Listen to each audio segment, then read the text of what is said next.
Bueno, nos vamos ahora a revisar lo que ha pasado durante la jornada en Estados Unidos. Le estábamos comentando precisamente de los movimientos que en Argentina protestaron por las medidas económicas anunciadas por el gobierno del presidente Milei. Para profundizar en este tema, estamos con Miguel Ángel Boquiano, economista de Carta Financiera de Argentina. Los saludamos, le damos la bienvenida al canal 24 Horas. Primero que nada, buenas tardes, bienvenido Miguel Ángel, ¿qué tal? ¿Qué tal, Iván? Buenas tardes. Bueno, partamos primero analizando un poco el impacto que puede tener estas primeras manifestaciones en contra del gobierno del presidente Milei. Desde acá no se aprecian muy masivas, no sé qué lectura se hace en Argentina de esta convocatoria. Bueno, yo más que una marcha en oposición a las medidas, diría que es una marcha de un movimiento que es el movimiento piquetero, que ha estado extorsionando a la sociedad. Bueno, el primero fue en 1996 en Cutralcó, que es al sur del país, pero digamos que en los últimos 10 años se han intensificado dramáticamente y justamente lo que buscaban era volver a hacerlo, volver a instalar y dominar la calle a través de estos cortes, de modo tal de, a través de estas extorsiones, siempre conseguir más planes o distintos beneficios económicos. Y Milei ha sido muy claro que va a cortar la intermediación de la entrega de estos planes sociales. Y bueno, por supuesto a los organizadores de las marchas no les gusta y se ha instalado todo un operativo para desarmar estas marchas, frente también a la frase muy contundente que aquel que corta la calle no cobra plan. Miguel Ángel, comentaste algo que me parece que es interesante explicarlo porque no creo que toda la audiencia acá en nuestro país tenga claro aquello. La intermediación de las ayudas sociales. Para recibir las ayudas sociales, ¿por qué tienen que estar intermediadas? ¿Quién es el intermediador y cómo se accede a aquello? Bueno, en muchos casos los gobiernos le daban la ayuda social a determinados grupos que a su vez se la distribuían a los beneficiarios finales. Entonces, claramente eso ha hecho que estas personas que recibían la ayuda social y la distribuían, además de quedarse con una parte, tenían el interés de que estas manifestaciones no terminaran nunca jamás. Incluso lo que hacían era intimidar a aquellos que recibían esos planes sociales y decirle, vení a la marcha porque si no vas a cobrar el plan. Hoy el gobierno puso a disposición un número telefónico denunciando estas intimidaciones y lo que dijeron fue que colapsó la línea de la cantidad de llamados. Miguel Ángel, perdón. Avisando de intimidaciones. ¿Estas son ayudas oficiales del Estado? ¿Es el gasto social focalizado? ¿Se hace a través de instituciones? ¿Y qué instituciones son? O sea, ¿son sindicatos? ¿Son estos grupos piqueteros? Son grupos piqueteros. Te cuento porque acá, disculpa, solo porque aquí la gente puede tener una percepción distinta. Acá las ayudas sociales, cuando se focaliza el gasto, se hace a través de medios electrónicos y básicamente a través de instrumentos que son de propiedad de la persona natural, no de ningún grupo en lo particular. Tú perteneces a un segmento socioeconómico y hay algunos beneficios estatales que te llegan de manera directa por la focalización del gasto a través de una billetera digital o tu cuenta RUT de Banco Estado, que es el banco, como el nombre lo indica, del Estado de Chile, pero no hay una organización sindical o partidista o partisana que intermedie entre el Estado y el beneficiario final. ¿En Argentina eso es institucionalizado, es ley o es solamente un mal hábito? Bueno, Iván, lo que vos estás contando es algo de sentido común, donde efectivamente cada persona debería recibirlo en su propia cuenta a través de los medios electrónicos de cada país. Pero Argentina es el mundo del revés, con lo cual en Argentina nada sorprende para los argentinos mismos. Y efectivamente, aunque te cueste creerlo, porque cuesta creerlo, había gente, instituciones o partidos, organizaciones, que eran las encargadas de distribuir esta ayuda social. Por supuesto, Milei lo que dice es no más. Vamos a cortar con ese mecanismo absurdo de distribuir la ayuda social. Y cuando haces eso, por supuesto, atacás intereses. ¿Intereses de quién? De aquellos que eran los beneficiarios de distribuir esa ayuda social. Así que diría que esa es una de las principales razones de por qué hubo esta marcha, porque definitivamente se les acaba esta mecánica a través de la cual se quedan con una tajada, básicamente, de lo que son las ayudas sociales. ¿Qué tipo de organizaciones son estas, Miguel Ángel? Bueno, son organizaciones que está el Polo Obrero y distintas organizaciones piqueteras. Honestamente, hay tantas que no me animo a decir los nombres. Eh, eh, Fíjate, además, ha sido tan redituable que fueron surgiendo nuevas organizaciones piqueteras porque, claro, para quien organiza el piquete es un negocio. Ya. Así que creo que debe haber 5 o 6, no sé, quizás sean más. Eh, pero esto empieza a cortarse y no vi los números finalmente. Llegó efectivamente gente a Plaza de Mayo, pero entiendo que la gente que llegó fue mucho menos que la que normalmente llegaba a manifestarse. Y sé que hubo un gran control policial. Insisto, no vi las Ujú. últimas noticias de cómo quedó, porque estuve en distintas entrevistas Sí. en las últimas 2 horas, pero esto estaba sucediendo justamente ahora, así que Miguel Ángel, no tengo más precisiones. una de las medidas de las 10 que anunció en su minuto el ministro Caputo cuando se dirige a la Nación, una de las que llama probablemente la atención, tiene que ver con cortar el avisaje del Estado. Y eso es muy llamativo porque efectivamente una de las razones que da el ministro Caputo, acá la estaba revisando, es efectivamente la cantidad de dinero que se destinan a esto. Por ejemplo, son 34.000 millones de pesos durante el año 2023 que se destinaron en propaganda del Estado. Y uno entiende que, bueno, como en muchos países, ¿no? Hay prensa que tiene un carácter partisano muy identificado, que prensa que será kirchnerista, prensa que será, si tú quieres, más de derecha, y en este caso se está cortando un avisaje que es muy importante. En general, los medios, ¿cómo han recibido esta política de shock impulsada por el gobierno del presidente Milei? ¿Han tenido una reacción adversa? ¿Están calibrando primero las medidas, las reacciones del mercado? ¿O ha habido, si tú quieres, una suerte de defensa corporativa frente al anuncio, entre otras tantas cosas, de cortar esta propaganda estatal? Que yo sepa, no es que ha habido una respuesta corporativa general. Por supuesto que les pega fuertemente. Hoy estaba hablando con alguien eh, de medios locales y decía que en muchos casos esto, quizá la mitad de los medios deban cerrar. Hablamos de medios chicos, ¿no? Por Ujú. supuesto, pero eh, es claro que hay un conflicto de interés. Si yo soy Estado y te pago a vos medio de Por comunicación, supuesto. y de alguna forma yo te estoy pagando, pero no quiero que hables mal de mí. Entonces, siempre ha habido medios que han sido más adictos al oficialismo, pero vuelvo a decir, si yo soy el que te está dando una pauta publicitaria tan grande, espero algo a cambio. Bueno, esto se corta en un año. Eso es lo que el anuncio es, se corta por un año. Veremos qué sucede después.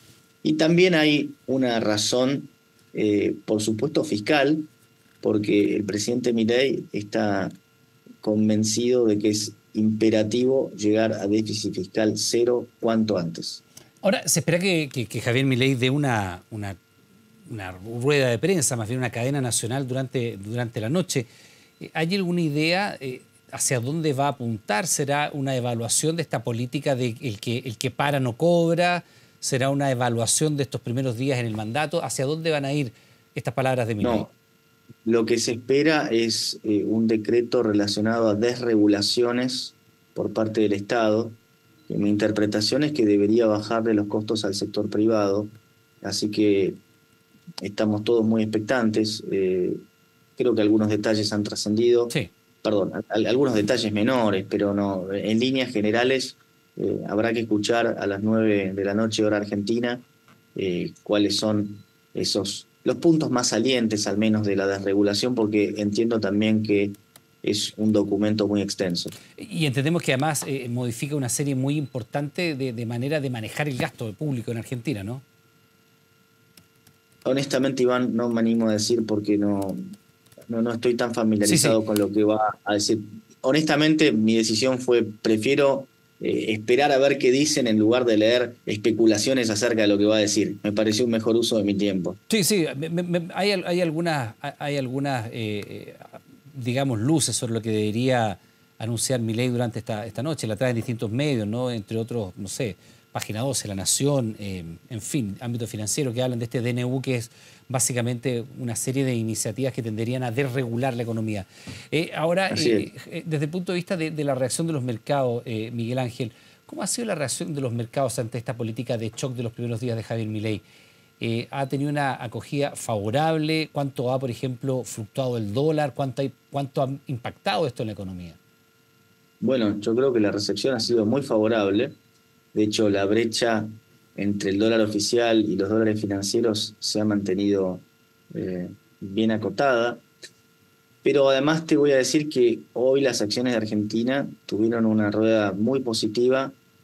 Entiendo yo que en anticipación a este decreto que se va a conocer a la noche.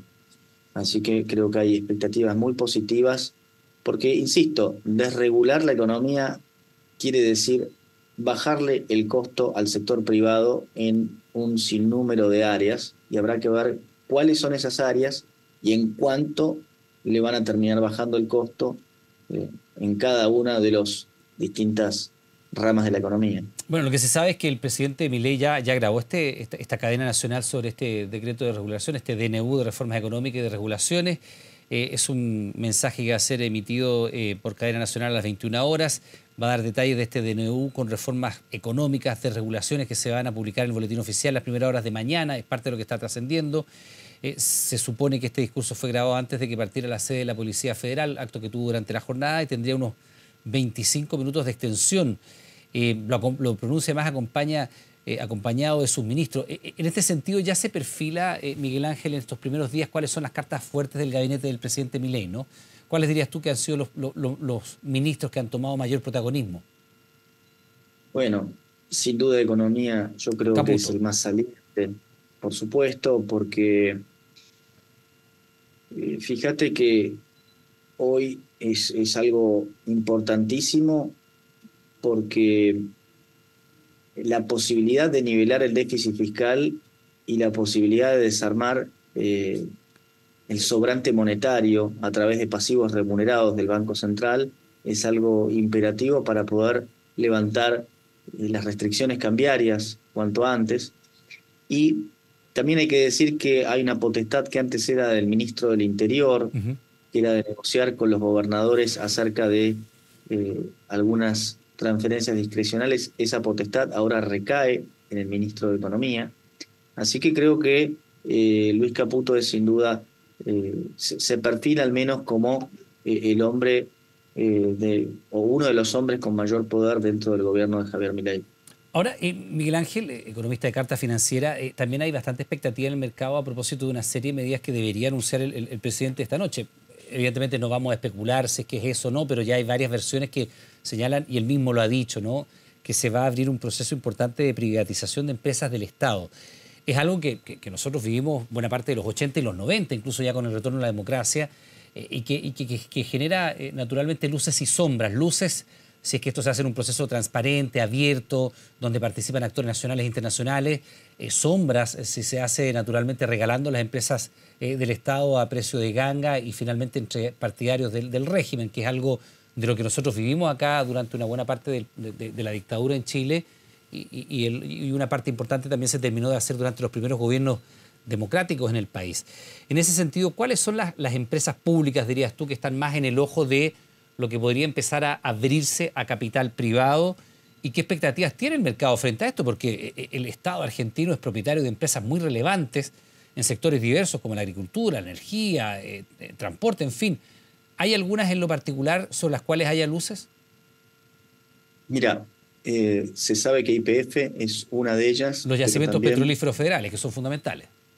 así es, pero el propio presidente dijo que eso no iba a ser en una primera etapa.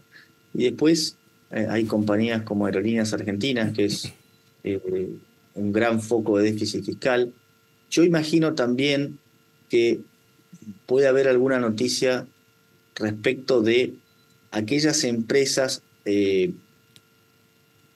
frente a las cuales el Estado pasó a tener relevancia luego que se estatizaran hace ya más de 10 años Ujú. las jubilaciones, porque había una gran cantidad de empresas privadas que los fondos de pensiones tenían un porcentaje importante, como se estatizaron esos fondos de pensión, ahora es el Estado el que es dueño también de parte de esas empresas. Imagino yo que algo de eso también se va a anunciar, es algo que intuyo, no puedo saber, Sí. porque efectivamente hay una injerencia del Estado en el sector privado de manera manifiesta desde aquel momento en el cual se estatizaron las AFJP, ese era el nombre que Sí. tenía acá, pero básicamente el sistema privado de jubilaciones.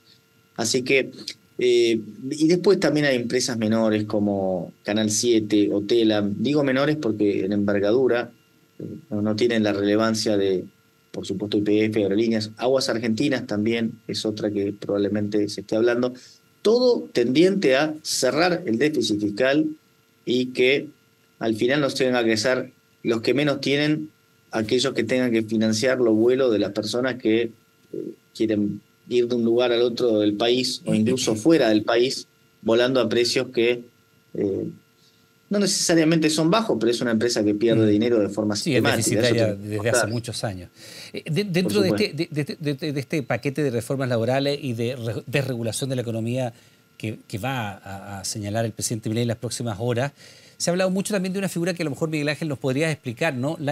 A propósito de las intermediaciones que se hace de parte del Estado, que pueden ser llamativas para quien no vive el día a día en Argentina. Se supone que va a derogar las leyes como de alquiler y abastecimiento. Entendemos que en la ley de alquiler, que es ley de arriendo, hay una suerte de intermediación también del Estado, precisamente entre quien es el propietario de un bien raíz y quien es el destino final, quien lo va a arrendar, por ejemplo. Sí, no es tanto no es que hay una intervención, sino que la ley hizo poco conveniente para los dueños de los departamentos realizar alquileres por, porque justamente al ser Argentina un país con alta inflación, estos alquileres no podían ajustarse a la misma velocidad que la inflación y además tenían que hacerse en moneda local. Es decir, un montón de regulaciones paternalistas que impuso el Estado, que se metió en el medio de los privados, incluso creo que cambió los plazos, antes eran 2 años los alquileres y lo subió a 3, con dificultades para renegociar. Es decir, todo esto que lo que ha hecho fue encarecer los alquileres básicamente porque hay menos propietarios dispuestos a poner su departamento en alquiler. Así que eso por un lado, el tema de ley de alquileres y la ley de abastecimiento, bueno, es, es algo bastante arcaico, ¿no? Que fuerza a las empresas a tener que proveer determinados bienes en determinadas condiciones, cuando eso lo tiene que dirimir el sector privado. Yo creo que acá todo lo que vamos a ver es eh, un retrotraimiento del Estado en muchos sectores en los cuales nunca tendría que haber participado en primer lugar. Bueno, nos quedamos atentos, por supuesto, expectantes a estos anuncios que van a ser a las 21 horas. Miguel Ángel Boquiano, economista de Carta Financiera de Argentina, como siempre, muchas gracias por hablar con nosotros, por ponernos un poquitito en perspectiva lo que está ocurriendo en Argentina. Estamos en contacto, muy amable. Bueno, gracias Iván. Que esté muy bien. Hasta la próxima.